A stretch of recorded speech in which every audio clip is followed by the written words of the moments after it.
Hello বন্ধুরা, আপনারা কি জানেন বাংলাদেশের টপ 10টা মুভি যেগুলো সব থেকে ইনকাম করা হয়েছে? তো আপনারা না জানলে সমস্যা নাই, আমি জানিয়ে দিব আপনাদেরকে। আজকের এই ভিডিওতে সবগুলো মুভির ডিটেলস এবং ইনকাম জানতে পারবেন, ইনকাম সম্পর্কে, আর কে কত সালে এই মুভিটা রিলিজ করেছে আর কারা কারা অভিনয়ে আছেন আপনারা সবগুলো জানতে পারবেন। তো চিন্তার কিছু নেই, আমি আপনাদের সাথে আসি ডেলি লাইফস্টাইল ভিডিও। তো আপনারা যদি জানতে চান তাহলে পুরো ভিডিওটা দেখেন, শেষে জানতে পারবেন আপনার পছন্দের মুভিটা কোনটা ছিল। তো আপনার যদি পছন্দের মুভি থাকে এই লিস্টে তবে জানিয়ে দিতে পারেন। তো এখানে হচ্ছে আমি 10 থেকে 1 নাম্বার পর্যন্ত নিয়ে আসবো। তো আপনারা যদি 1 নাম্বারটা দেখে না থাকেন তবে অবশ্যই ক্রোম ব্রাউজারের মুভির লিঙ্ক বিডি থেকে গিয়ে দেখে আসতে পারেন। আমি ওই মুভির লিঙ্ক ডেসক্রিপশন বক্সে দিয়ে দেবো।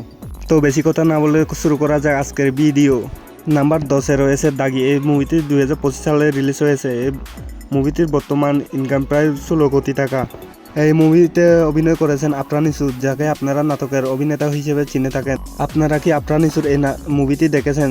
না দেখলে অবশ্যই মুভি লিঙ্ক বিডি থেকে গিয়ে এই মুভিটি দেখে আসবেন। নাম্বার 9-এ রয়েছে হাওয়া। এই মুভিটি 2022 সালে রিলিজ হয়েছে। এই মুভিটির বর্তমান ইনকাম প্রায় 17 কোটি টাকা। তো আপনারা যদি না দেখে থাকেন এই মুভিটাও মুভি লিঙ্ক বিডিতে দেখে আসতে পারেন। নাম্বার 8-এ রয়েছে স্বপ্নের ঠিকানা। এই মুভিটি 1995 সালে রিলিজ হয়েছে। এই মুভিটির মেন ক্যারেক্টার হিসেবে ছিল সালমান শাহ এবং শাবনূর, যার বর্তমান ইনকাম হয়েছে 19 কোটি টাকা। 7 নম্বরে আছে আম্মাজান। এই মুভিটি 1999 সালে রিলিজ হয়েছে। এটা 3 নায়কের বিশিষ্ট এক মুভি।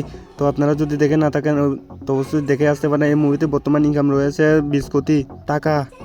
নাম্বার 6-এ রয়েছে বেদের মেয়ে জোসনা। এই মুভিটি 1989 সালে রিলিজ হয়েছে। এই মুভিটির বর্তমান ক্যারেক্টার হিসেবে ছিল ইলিয়াস কাঞ্চন ও অর্জুন ঘোষ। এই মুভিটির বর্তমান ইনকাম প্রায় 25 কোটি টাকা। নাম্বার 5-এ রয়েছে রাজকুমার। এই মুভিটি 2024 সালে রিলিজ হয়েছে। এটি একটি শাকিব খানের মুভি। আপনারা তো জানেন শাকিব খান মানে বাংলাদেশের টপ সুপারস্টারদের মধ্যে একজন। এই মুভিটি বর্তমান ইনকাম রয়েছে 26 কোটি টাকা। নাম্বার 4-এ রয়েছে তাণ্ডব। এই মুভিটি 2025 সালে রিলিজ হয়েছে। এই মুভিটি বর্তমান ইনকাম প্রায় 30 কোটি টাকা। মুভিটির মেন ক্যারেক্টার হিসেবে ছিলেন শাকিব খান। আর আপনারা জানেন শাকিব খানের মুভিগুলো এখন বর্তমানে বাংলাদেশে অনেক ভাইরাল, তো জনপ্রিয়তা অর্জন করেছে। আপনারা তো জানেন শাকিব খান একদম টপ নচ লেভেলে চলে গেছে। আপনারা সবাই শাকিব খানকে চিনে। আপনারা জানেন শাকিব খান একদম হাই লেভেলের মুভি তৈরি করেন বর্তমানে। নাম্বার 3-তে রয়েছে প্রিয়তমা। এটি 2023 সালে মুক্তিপ্রাপ্ত শাকিব খানের একটি মুভি। এটি বর্তমানে ইনকাম রয়েছে 44 কোটি টাকা। শাকিব খানের মুভিগুলো আজকাল বর্তমানে ট্রেন্ডিং চলতেছে, আবার ট্রেন্ডিং চলতেই থাকবে। বর্তমানে শাকিব খান একদম হাই লেভেলে চলে গেছে, তো এই জন্য এর মুভিগুলো সব থেকে ইনকাম বেশি হয়। আপনারা যদি 1 নাম্বার মুভিটা না দেখেন অবশ্যই দেখতে থাকেন। 1 নাম্বার মুভিটা শেষে গিয়ে দেখে আসতে পারবেন। নাম্বার 2-তে রয়েছে তুফান। এই মুভিটি 2024 সালে মুক্তিপ্রাপ্ত একটি শাকিব খানের মুভি। এই মুভিটি বর্তমান ইনকাম রয়েছে প্রায় 56 কোটি টাকা। শাকিব খানের মুভিগুলো সব থেকে টপ লেভেলে থাকার কারণ হচ্ছে শাকিব খান বাংলাদেশের বাইরেও তিনি ইন্ডিয়ার অনেক নায়িকার সাথে মুভি তৈরি করেন। এই জন্য শাকিব খান একদম বাংলাদেশে ভাইরাল হয়ে গেছে। এই জন্য শাকিব খানের মুভিগুলো হাই না টপ লেভেলে চলে যায়। আপনারা যদি চান অবশ্যই 1 নাম্বার মুভির জন্য অপেক্ষা করেন। নাম্বার 1-এ রয়েছে বরবাদ। এই মুভিটি 2025 সালে মুক্তিপ্রাপ্ত একটি শাকিব খানের মুভি। এই মুভিটি বাংলাদেশের সব মুভির রেকর্ড ভাঙিয়ে 2025 সালে রিলিজ হলে কী হবে, এই মুভিটির বর্তমানে ইনকাম রয়েছে 75 কোটি টাকা, যেটা কিনা আজ পর্যন্ত বাংলাদেশের টপ 1 নাম্বারে আছে ইনকামের দিক থেকে। তো এই মুভিটির কাছাকাছি কোনো মুভিও ইনকাম করতে পারে নাই। এই মুভিটি একটি বাংলাদেশের গর্ব হিসেবে পরিচিত হয়েছে। এই মুভিটির রেকর্ড কেউ ভাঙতে পারবে না আজ পর্যন্ত। তো শাকিব খান একদম বাংলাদেশের রেকর্ড ব্যাঙে চুরমার করে দিয়েছে।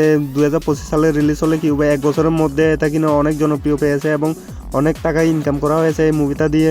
তো বন্ধুরা, এই 10টা মুভি থেকে আপনার পছন্দের মুভি কোনটা অবশ্যই কমেন্ট করতে ভুলবেন না। তো এই সবগুলো মুভি যদি আপনি না দেখেন বা একটাও না দেখেন, আমি ডেসক্রিপশন বক্সে এই মুভির লিঙ্কগুলো দিয়ে দিব। তো আপনি ওখান থেকে গিয়ে দেখে আসতে পারেন আপনার যে পছন্দের যে কোনো মুভিটা। আমার দেওয়া লিঙ্ক থেকে যদি আপনি গিয়ে দেখেন এই সবগুলো মুভি একদম ফ্রিতে দেখতে হবেন, কোনো টাকা পয়সা খরচ করতে হবে না। তো বন্ধুরা, যদি ভিডিওটা ভালো লাগে অবশ্যই ভিডিওতে একটা লাইক দিয়ে আপনার মতামত জানিয়ে দিবেন ভিডিওটা কেমন হয়েছে। যদি এই চ্যানেলে নতুন হয়ে থাকেন এই চ্যানেলটা সাবস্ক্রাইব করে পাশে থাকা বেল আইকনটি প্রেস করে দিবেন এরকম নিত্য নতুন ভিডিওগুলো সবার আগে পাওয়ার জন্য। তো আজকের পর্যন্ত সবাই ভালো থাকবেন, সুস্থ থাকবেন। আল্লাহ হাফেজ।